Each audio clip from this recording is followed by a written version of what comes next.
1950년 6월 25일 새벽 고요했던 한반도에는 굉음과 함께 핏빛 광풍이 몰아쳤다.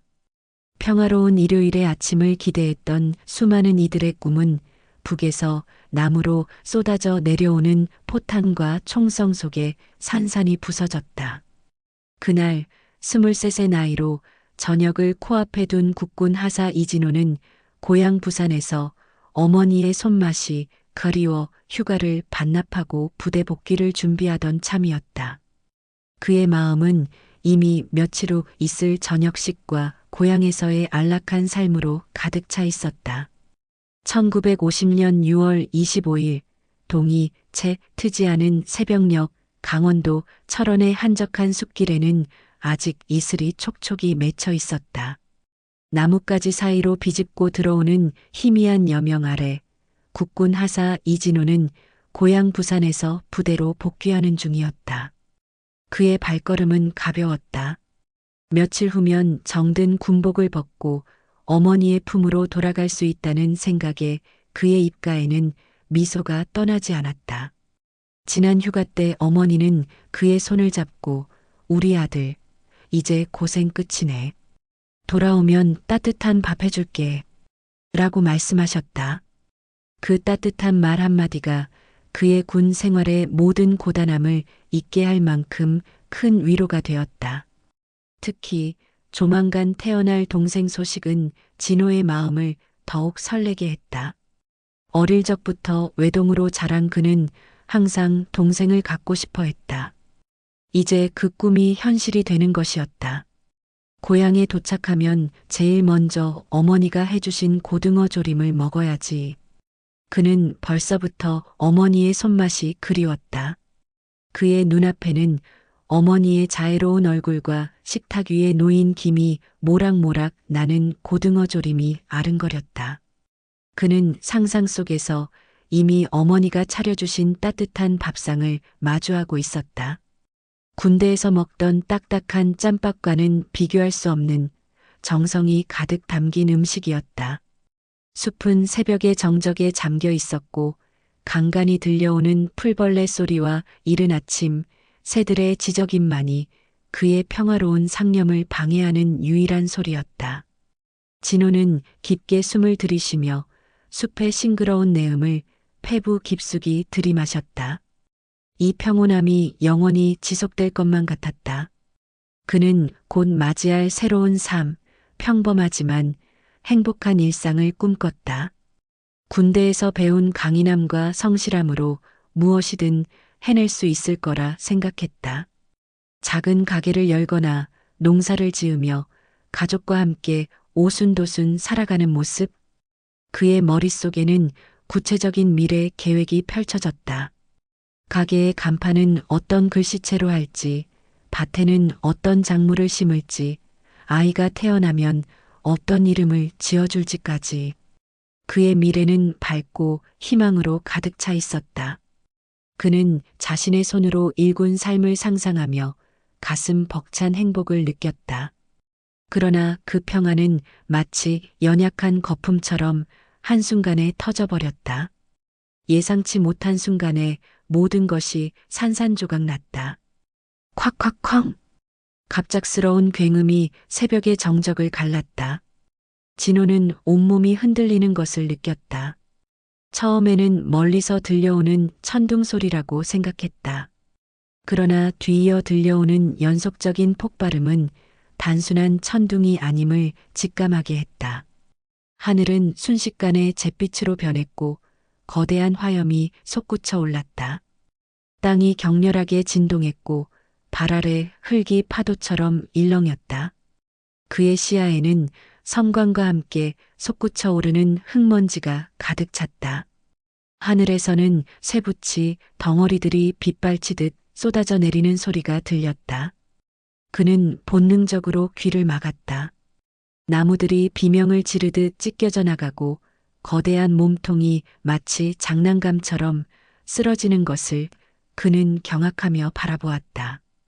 숲 전체가 순식간에 아비규환의 지옥으로 변했다.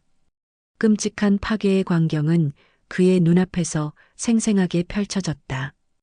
포격이다. 모두 엎드려. 누군가의 다급한 외침이 숲 전체에 울려 퍼졌다. 진호는 본능적으로 몸을 웅크리고 땅바닥에 바싹 엎드렸다. 그의 귀에는 포탄이 터지는 굉음과 함께 찢어지는 듯한 총성이 난무했다. 씩씩거리는 총탄 소리가 귓가를 스쳐 지나갔다.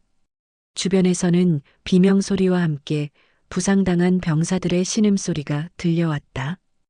혼비백산한 병사들은 갈 곳을 잃고 우왕좌왕했다. 어떤 병사는 공포에 질려 바닥에 주저앉아 흐느꼈고 어떤 병사는 허둥지둥 총을 쥐고 방황했다. 진호는 자신의 등 뒤에서 거대한 나무가 뿌리째 뽑혀나가는 것을 느끼며 간신히 죽음을 피했다. 파편들이 그의 뺨을 스치고 지나갔다. 그의 얼굴은 흙먼지로 뒤덮였고 입안에서는 흙과 피맛이 뒤섞였다. 그의 군복은 이미 찢어지고 더러워져 있었다. 북한군이 38선을 넘어 남침했다. 또 다른 외침이 들려왔다. 그 한마디는 진호의 심장을 얼어붙게 만들었다. 전쟁. 그 끔찍한 단어가 그의 뇌리를 스쳤다. 저녁을 앞두고 꿈에 그리던 고향으로 돌아가려던 그의 계획은 한순간에 산산이 부서졌다. 예상치 못한 기습 남침에 국군은 제대로 된 방어선조차 구축하지 못한 채 속수무책으로 당하고 있었다. 이미 그의 소속 부대 주변은 혼란의 도가니였다. 여기저기서 통신병들은 끊어진 통신선에 절규했고 지휘관들은 어찌할 바를 모르고 우왕좌왕했다.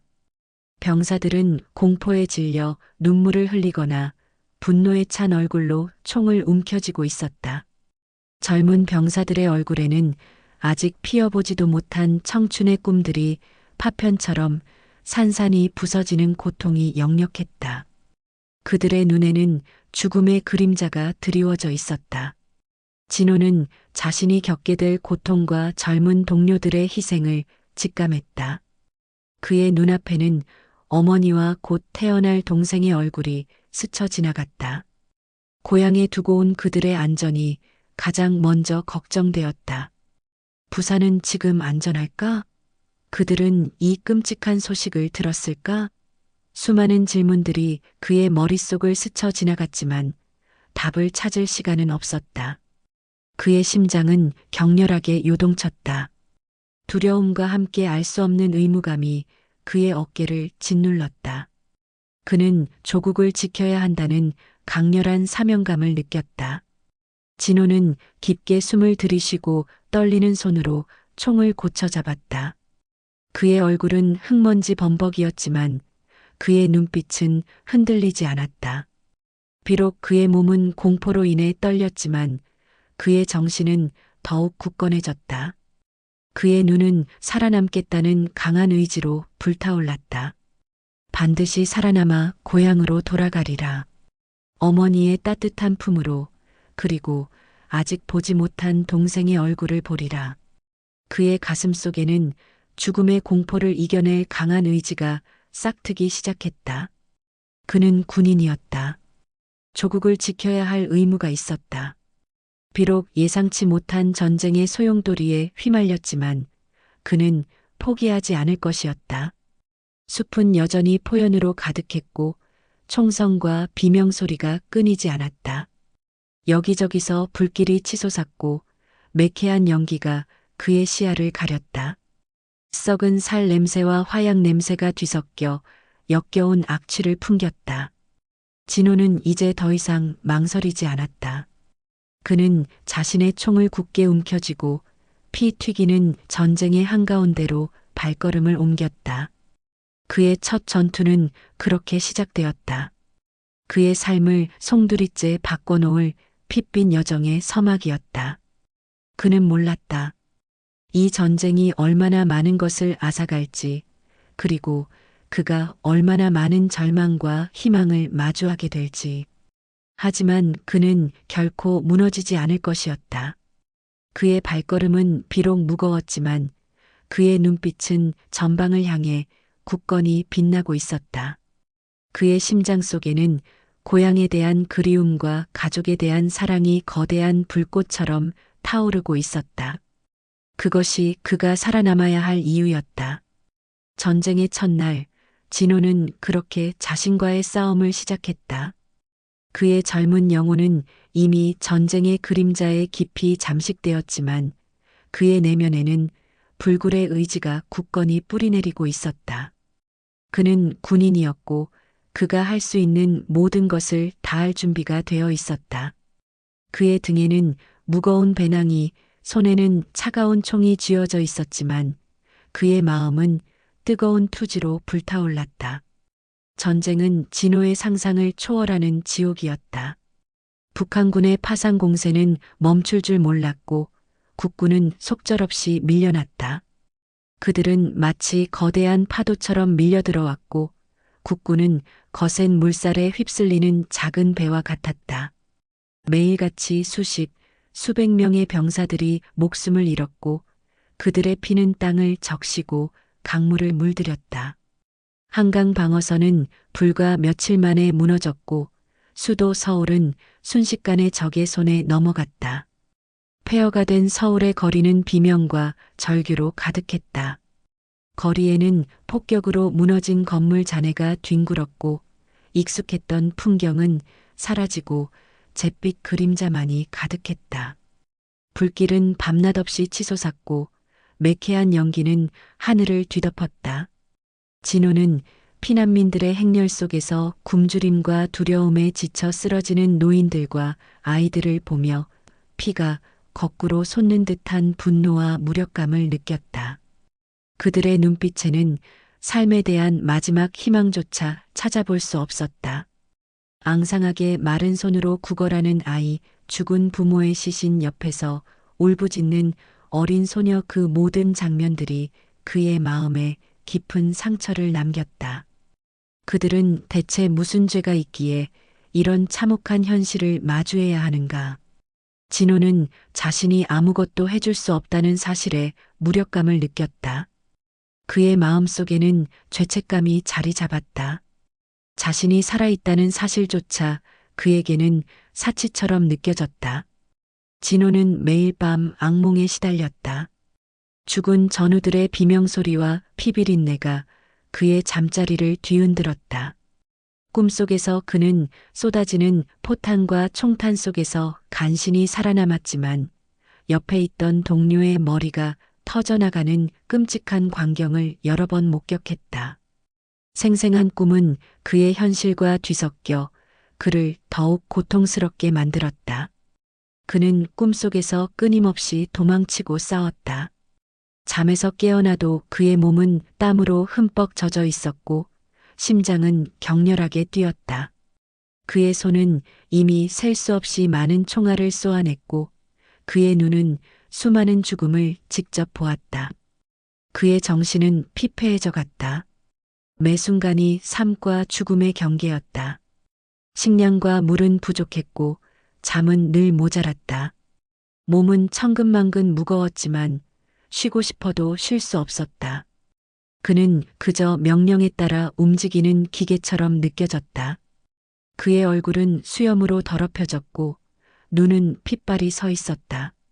군복은 이미 너덜너덜해지고 피와 흙으로 얼룩져 본래 색을 알아볼 수 없었다. 국군은 후퇴를 거듭하여 마침내 한반도의 마지막 보루인 낙동강 방어선까지 밀려났다. 낙동강은 절박한 희망의 상징이자 더 이상 물러설 곳 없는 최후의 방어선이었다.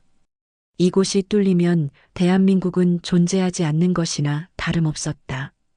모든 병사들의 얼굴에는 비장함과 함께 삶에 대한 강한 의지가 서려 있었다. 그들은 자신들의 어깨에 조국의 운명이 걸려 있음을 알고 있었다. 진호는 낙동강 방어선의 최전선에 투입되었다. 강 건너편에서는 끊임없이 인민군의 포화가 쏟아져 내렸고 강물은 이미 핏빛으로 물들어 있었다. 폭발음이 귓가를 때렸고 흙먼지가 시야를 가렸다. 시체 썩는 냄새와 화약 냄새가 뒤섞여 코를 찔렀다. 매일같이 쏟아지는 인민군의 파상 공세에 아군 병사들은 속절없이 쓰러져 갔다. 그들의 시신은 강물에 둥둥 떠내려가거나 흙탕물에 뒤섞여 형체를 알아볼 수 없을 지경이었다. 낙동강은 말 그대로 거대한 무덤이 되어가고 있었다. 진호는 쉴 새 없이 총을 쏘았다. 그의 손은 총열의 열기로 뜨거웠고 그의 어깨는 반동으로 인해 쑤셔왔다. 그의 손가락은 이미 감각을 잃은 지 오래였다. 그는 오직 살기 위해 그리고 조국을 지키기 위해 기계적으로 방아쇠를 당겼다. 그의 눈빛은 광기에 젖어 있었다. 옆에서 함께 싸우던 전우의 얼굴에 총알이 박히는 것을 보았다. 피가 솟구치고 몸이 경련하는 것을 보며 진호는 삶과 죽음의 경계가 얼마나 허무한지 깨달았다. 방금 전까지 함께 농담을 나누던 동료의 숨이 끊어지는 것을 직접 목격하는 것은 그 어떤 지옥보다도 끔찍한 고통이었다. 안 돼, 안 돼. 진호는 무작정 총을 난사하며 절규했다. 그의 눈에서는 뜨거운 눈물이 흘러내렸지만 그의 손은 멈추지 않았다. 그는 분노와 슬픔을 총알에 실어 적을 향해 퍼부었다. 그의 목은 이미 쉬어 있었지만 그는 계속해서 소리쳤다. 물러서지 마. 우리는 조국을 지켜야 한다.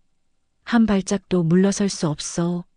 그의 목소리는 희미했지만 그 안에는 죽음 앞에서도 꺾이지 않는 강한 의지가 담겨 있었다. 그날 낙동강 전선에서의 격렬한 교전 중 진호는 오른쪽 팔에 심한 총상을 입었다. 그의 팔에서는 뜨거운 피가 솟구쳐 나왔고 극심한 고통이 온몸을 휘감았다. 그는 정신이 혼미해지는 것을 느끼며 쓰러졌다. 그의 시야는 흐려지고 그의 귀에는 멀리서 들려오는 듯한 총성과 비명소리가 아득하게 들려왔다. 온몸에 힘이 빠져나가는 것을 느꼈다. 다행히 근처에 있던 의무병이 그를 발견하고 급히 지혈대를 감아 응급처치를 해주었다. 하사님, 정신 차리십시오. 괜찮으실 겁니다. 의무병의 목소리가 아득하게 들려왔다. 그는 진호의 얼굴에 물을 뿌려 의식을 차리게 하려 애썼다. 진호는 간신히 눈을 떴지만 그의 눈앞은 온통 흐릿했다.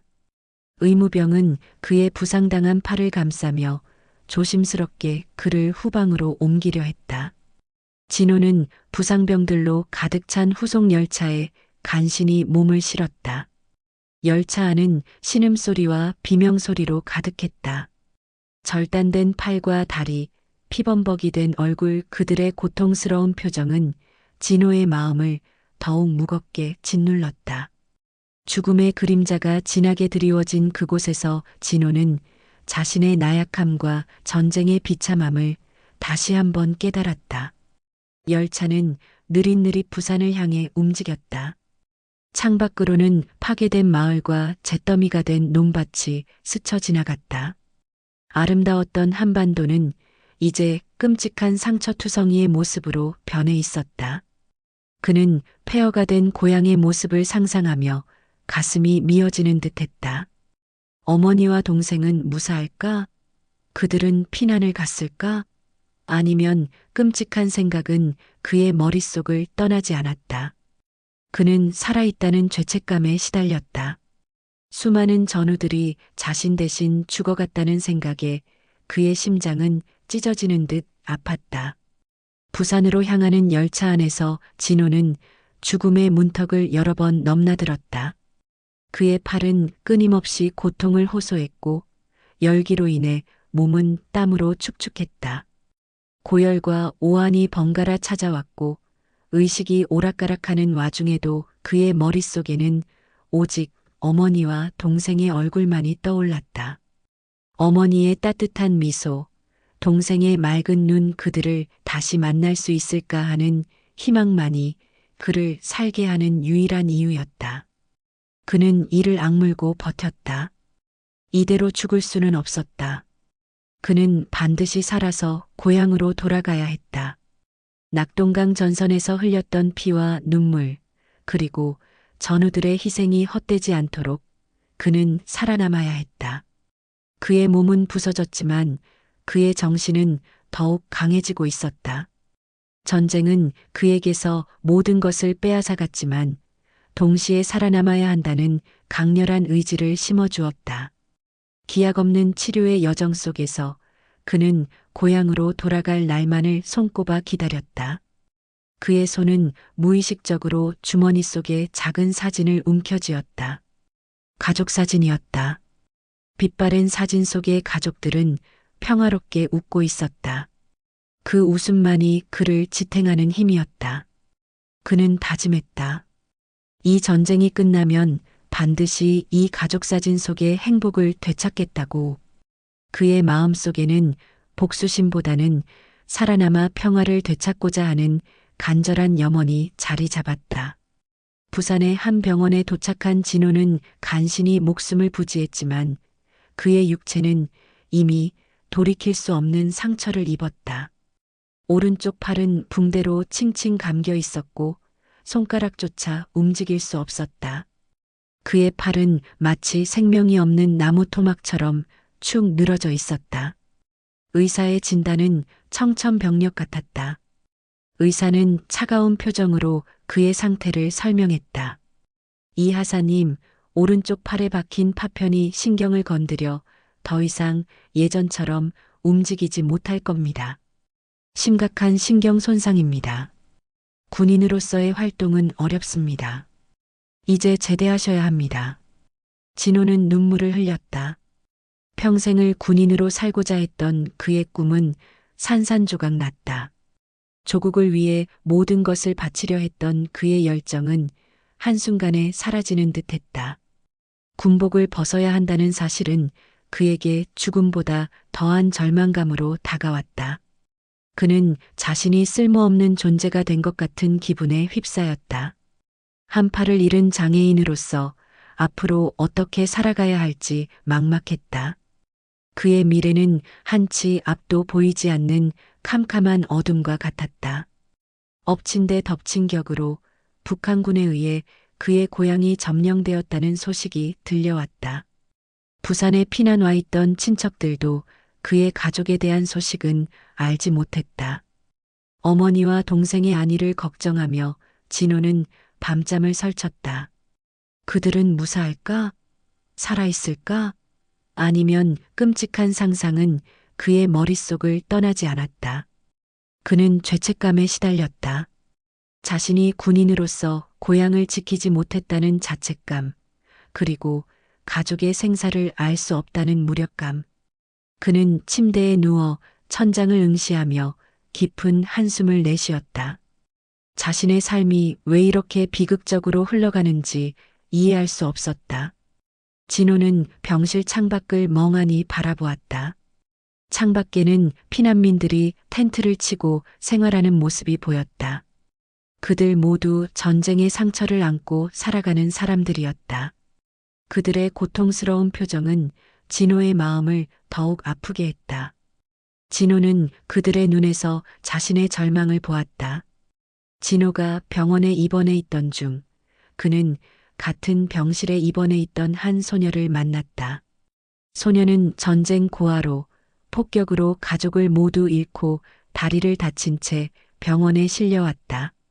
소녀의 이름은 미영.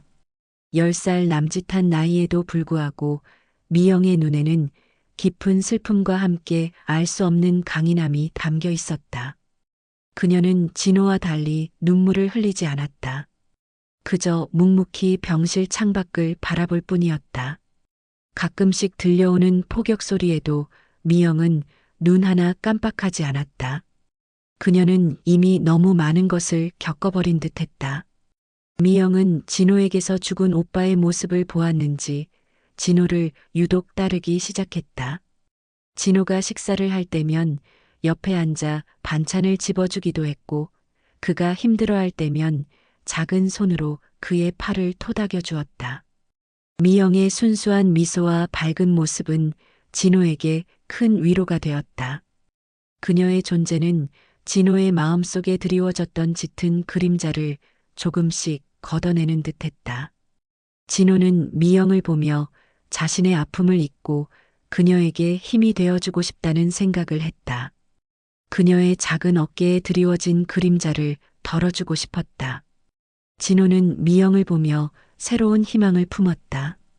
비록 팔은 다쳤지만 자신이 할 수 있는 일이 있을 것이라고 생각했다. 그는 미영을 돌보며 함께 살아갈 방법을 찾아 나섰다. 퇴원 후 진호는 미영과 함께 부산의 판자촌에 작은 판잣집을 얻어 생활하기 시작했다. 비좁고 허름한 공간이었지만 그들에게는 둘만의 보금자리였다. 찬바람이 새어 들어오고 비가 새는 곳이었지만 그들은 서로에게 의지하며 따뜻한 온기를 나누었다. 진호는 한 팔로 할 수 있는 일을 찾아 막노동을 하거나 거리에서 구두를 닦는 일도 마다하지 않았다. 그의 다친 팔은 그에게 큰 제약이었지만 그는 이를 악물고 버텼다. 땀방울이 비 오듯 쏟아졌고 그의 몸은 매일같이 천근만근 무거웠다.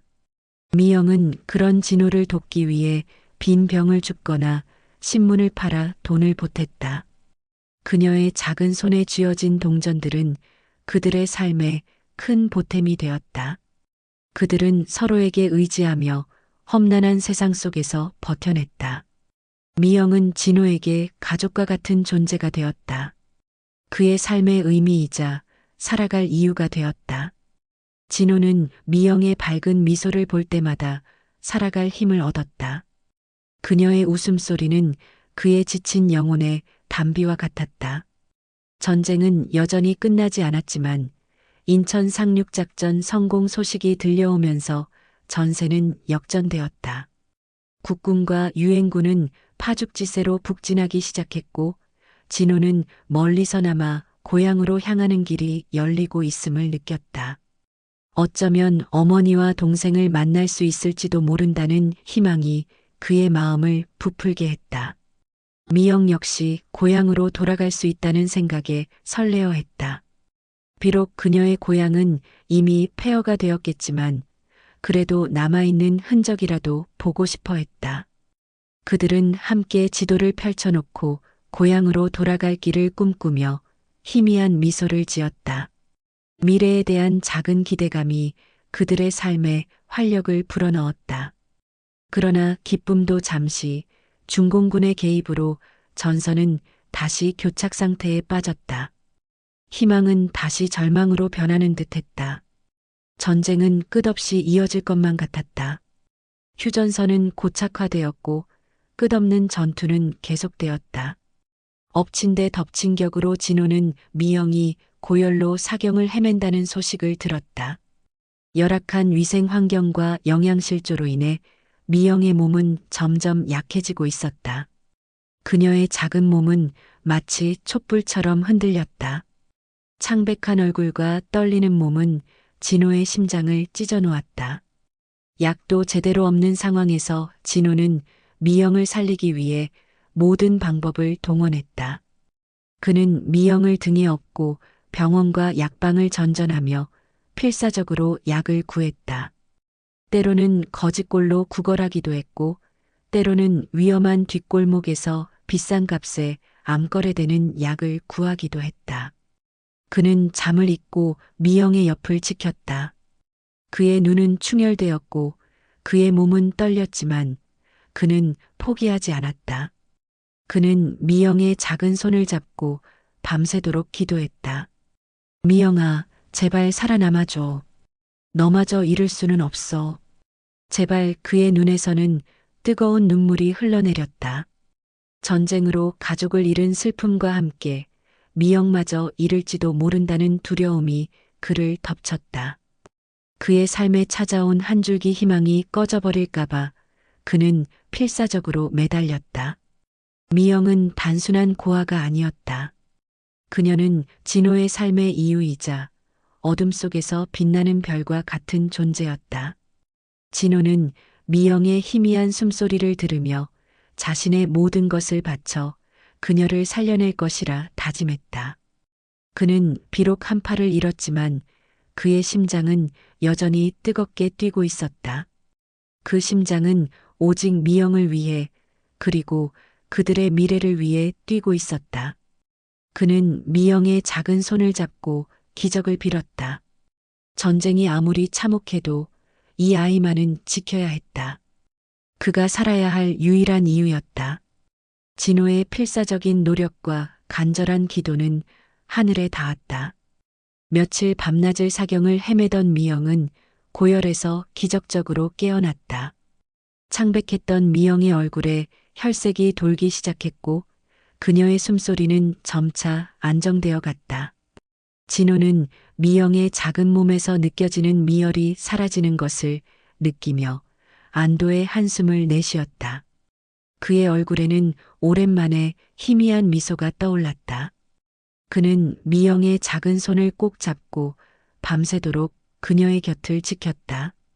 미영이 다시 눈을 떴을 때 그녀의 얼굴에는 희미한 미소가 떠올랐다. 아저씨 미영의 작은 목소리가 진호의 심장을 울렸다. 진호는 참았던 눈물을 터뜨렸다. 그 눈물은 안도감과 기쁨, 그리고 그동안 겪었던 모든 고통과 절망이 뒤섞인 복합적인 감정의 눈물이었다. 그는 미영을 끌어안고 한참 동안 흐느꼈다. 미영은 점차 회복되었지만 진호는 극심한 피로와 스트레스로 인해 몸이 망가져 쓰러졌다. 그의 몸은 오랜 전쟁의 고통과 미영을 돌보며 겪었던 고난으로 인해 이미 한계에 다다른 상태였다. 며칠 후 진호가 정신을 차렸을 때 미영은 진호의 옆에 쪼그리고 앉아 잠들어 있었다. 그녀의 작은 손이 진호의 손을 꼭 잡고 있었다. 미영의 따뜻한 손길에서 진호는 다시 한번 살아갈 이유를 찾았다. 그는 미영의 머리를 쓰다듬으며 조용히 속삭였다. 고맙다, 미영아. 살아줘서 고맙다. 그의 목소리는 쉬어 있었지만 진심이 담겨 있었다. 그는 미영의 존재가 자신에게 얼마나 소중한지 다시 한번 깨달았다. 전쟁은 3년이 넘는 시간 동안 한반도를 잿더미로 만들고 수많은 사람들의 목숨을 앗아갔다. 수백만 명의 사상자와 이산 가족, 폐허가 된 국토. 모든 것이 끔찍했다. 그들은 살아남았지만 그들의 삶에는 깊은 상흔이 남았다. 1953년 7월 27일 마침내 휴전협정이 체결되었다는 소식이 들려왔다. 전쟁은 끝났다. 그 소식은 너무나도 꿈 같아서 믿기지 않을 정도였다. 사람들은 환호했고 거리는 기쁨의 눈물로 가득 찼다. 진호는 미영과 함께 부산을 떠나 폐허가 된 고향으로 향했다. 그들의 고향은 처참하게 파괴되어 있었다. 그들이 살던 집은 흔적도 없이 사라졌고 익숙했던 마을 풍경은 사라지고 잿빛 잔해만이 남아 있었다. 이웃들의 얼굴은 보이지 않았다. 어머니와 동생의 소식은 끝내 들을 수 없었다. 그의 가족은 전쟁의 아픔 속에 사라진 수많은 이산 가족 중 하나가 되었다. 진호는 슬픔에 잠겼지만 포기하지 않았다. 그는 미영의 손을 잡고 굳게 다짐했다. 미영아, 우리 여기서 다시 시작하자. 그의 목소리는 낮았지만 단호했다. 그의 눈빛에는 새로운 삶에 대한 강한 의지가 담겨 있었다. 그들은 함께 흙먼지 속에서 희망의 싹을 틔우기로 결심했다. 진호는 다친 팔로도 할 수 있는 일을 찾았다. 한쪽 팔을 쓸 수 없었지만 그는 굳은 의지로 낫을 들고 황무지를 개간했다. 그의 손에는 물집이 잡히고 피가 났지만 그는 아픔을 느낄 새도 없이 묵묵히 일했다. 매일 아침 해가 뜨기도 전에 밭으로 나섰고 해가 져서 어둠이 내릴 때까지 흙을 일궜다. 미영은 그런 진호를 도왔다. 그녀는 작은 손으로 돌을 나르고 씨앗을 뿌렸다. 때로는 진호가 지쳐 쓰러질 것 같을 때 미영은 작은 목소리로 노래를 불러주며 힘을 북돋아 주었다. 그들의 노력으로 황무지에는 푸른 싹이 돋아나기 시작했다. 메마른 땅에서 돋아난 새싹은 그들의 희망과 같았다. 그들은 함께 작은 밭을 일구고 쓰러진 집을 다시 지었다. 서투른 솜씨였지만 그들의 땀과 노력이 담긴 집은 그들에게 따뜻한 안식처가 되었다. 진호는 농사일을 배우고 미영은 학교에 다니기 시작했다. 그녀는 진호의 희망이었고 진호는 미영의 유일한 버팀목이었다. 그들의 삶은 서로를 향한 사랑과 신뢰로 가득했다. 그들은 서로에게 기대어 새로운 삶을 만들어 나갔다. 세월이 흘러 진호는 낡은 목발의 의지에 밭을 일구는 노인이 되었다. 그의 얼굴에는 깊은 주름이 패였지만 그의 눈빛은 여전히 강인했다. 그의 흰 머리카락과 주름진 손은 지난 세월의 고통과 노력을 고스란히 담고 있었다. 그의 한쪽 팔은 여전히 제 기능을 하지 못했지만 그의 삶은 그 어떤 젊은이보다도 풍요로웠다. 미영은 어엿한 숙녀로 자라 진호의 곁을 지켰다. 그녀는 학교를 졸업하고 마을의 작은 학교에서 아이들을 가르치는 교사가 되었다. 그녀는 진호가 전쟁 중에도 잃지 않았던 인간다움과 희망을 상징하는 존재였다. 미영은 진호의 이야기를 아이들에게 들려주며 전쟁의 참혹함과 평화의 소중함을 가르쳤다. 그녀의 목소리에는 진호에게서 배운 삶의 지혜와 고통을 이겨낸 강인함이 배어 있었다. 아이들은 미영 선생님의 이야기에 귀 기울였고 그들의 작은 마음에 평화의 씨앗이 심어졌다. 전쟁의 상흔은 여전히 그들의 삶에 남아 있었다.